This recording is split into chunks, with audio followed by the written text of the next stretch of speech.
Hello పిల్లలు. భారతదేశాన్ని గతంలో చాలామంది రాజులు మరియు చక్రవర్తులు పరిపాలించారు. ఇప్పుడు మనం అలాంటి గొప్ప వ్యక్తులు కొంతమంది గురించి తెలుసుకుందాం. భారతదేశ చరిత్రలో గొప్ప రాజులలో ఒకరు అశోకరాజు. అతను మౌర్య వంశాన్ని స్థాపించిన చంద్రగుప్త మౌర్యునికి మనవడు. క్రీస్తు పూర్వం 269లో అశోకుడు చక్రవర్తి అయ్యాడు. అతను భారతదేశంలో ఎక్కువ భాగాన్ని జయించాడు. కానీ కళింగ యుద్ధంలో వేలాది మంది చనిపోవడం చూసి అతను తన తప్పును తెలుసుకున్నాడు. తరువాత అతను బౌద్ధ మతాన్ని స్వీకరించి శాంతి మార్గంలో నడిచాడు. అతను బౌద్ధమత ధర్మాలను బోధించేవాడు. బౌద్ధమత సూత్రాలను అతను రాతి స్తంభాలపై చెక్కించాడు. మన జాతీయ జెండా మీద ఉండే చక్రం అశోకుడు నిర్మించిన అశోక స్తంభం నుండే తీసుకున్నారు. శాతవాహన సామ్రాజ్య పాలనను భారతదేశ చరిత్రలో బంగారు కాలంగా చెప్పుకుంటారు. ఈ వంశాన్ని శ్రీముఖుడు స్థాపించాడు. శాతవాహనులు ఆంధ్రప్రదేశ్, మహారాష్ట్ర ప్రాంతాలను 450 సంవత్సరాల పాటు పాలించారు. వారి మొదటి రాజధాని ప్రతిష్టానపురం. శాతవాహన రాజుల్లో ఒకరైన హాలుడు గాథాసప్తశతి అనే పుస్తకాన్ని రచించాడు. గౌతమీపుత్ర శాతకర్ణి ఈ వంశంలో గొప్ప రాజు. శాతకర్ణి యొక్క ఆస్థానంలో ఉండే నాగార్జునుడు శాతకర్ణి గొప్పదనాన్ని తెలియచేస్తూ ఎన్నో పుస్తకాలు రచించాడు.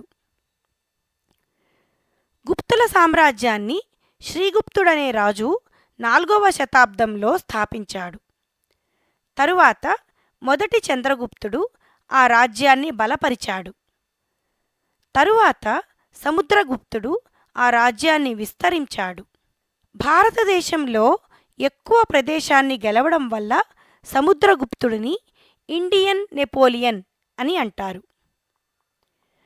గుప్తరాజ్యంలో 2వ చంద్రగుప్తుడు గొప్ప పాలకుడు. అతని ఆస్థానంలో నవరత్నాలుగా పేరు పొందిన 9 మంది ప్రతిభావంతులు ఉండేవాళ్ళు.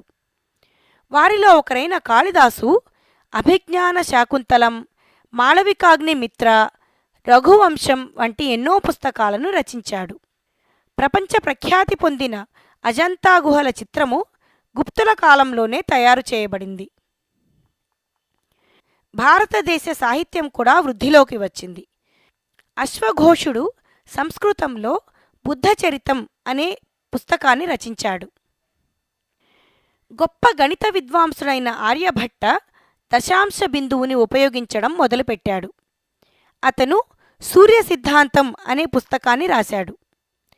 ప్రముఖ శస్త్రచికిత్సకారుడైన సుశ్రుతుడు ఈ కాలంలోని వాడే. గుప్తుల కాలాన్ని భారతదేశ చరిత్రలో స్వర్ణశకంగా పరిగణిస్తారు. తెలుగు జాతికి చెందిన పాలకులలో ఒక గొప్ప రాజు 1509 నుండి 1529 వరకు పరిపాలించిన శ్రీకృష్ణదేవరాయలు. అతను పోర్చుగీసు వర్తకులతో స్నేహం చేశాడు. అతడు గొప్ప యుద్ధవీరుడే కాకుండా విజ్ఞానవేత్త కూడా. అతను ఆముక్తమాల్యద అనే పుస్తకాన్ని రాశాడు.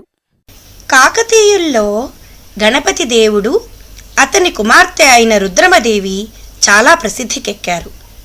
వీరు తెలుగు భాష మాట్లాడే వారందరినీ ఏకం చేశారు. ఓరుగల్లు కోట, 1000 స్తంభాల గుడి, రామప్ప గుడి వీరి కాలంలోనే నిర్మింపబడ్డాయి. అంతేకాకుండా పాకాల, రామప్ప వంటి ఎన్నో చెరువులు కూడా వీరి కాలంలోనే తవ్వబడ్డాయి. మొఘల్ చక్రవర్తి అయిన అక్బర్ చాలా గొప్ప రాజు. అతను హుమాయూన్ కొడుకు. అతను 13 సంవత్సరాల వయస్సులోనే చక్రవర్తి అయ్యాడు. అతను తన సామ్రాజ్యాన్ని విస్తరింపచేసి ఒక లౌకిక రాజ్యాన్ని స్థాపించాడు. 1582లో అక్బర్ దీన్ ఈ ఇలాహీ అనే మతాన్ని స్థాపించాడు. శివాజీ మరాఠా సామ్రాజ్యాన్ని స్థాపించిన గొప్ప యోధుడు మరియు గొప్ప పాలకుడు. అతని తండ్రి ఫాజీ భోస్లే మరియు తల్లి జిజియాబాయి.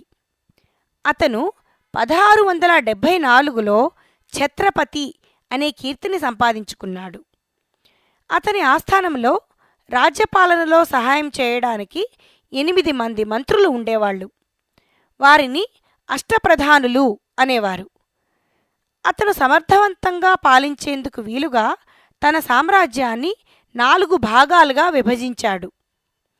అతను చౌత్ మరియు సర్దేశముఖి అనే 2 రకాల పన్నులను కట్టించుకునేవాడు.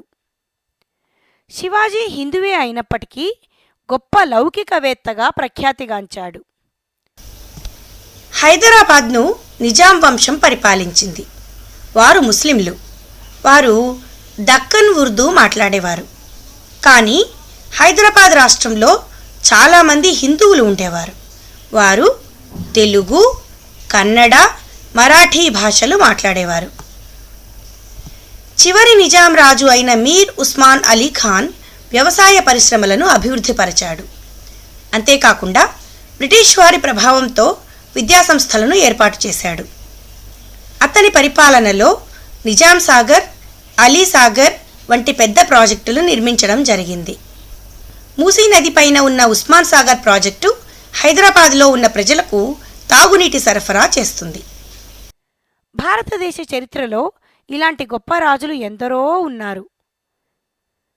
ఈరోజు మనం మన భారతదేశంలోని కొంతమంది గొప్ప రాజుల గురించి కొన్ని విషయాలు తెలుసుకున్నాం. ఈ విషయాలను మీతో పంచుకున్నందుకు నాకు చాలా సంతోషంగా ఉంది. ఈ రోజుకి ఇక ఆపేద్దామా పిల్లలు? Bye bye.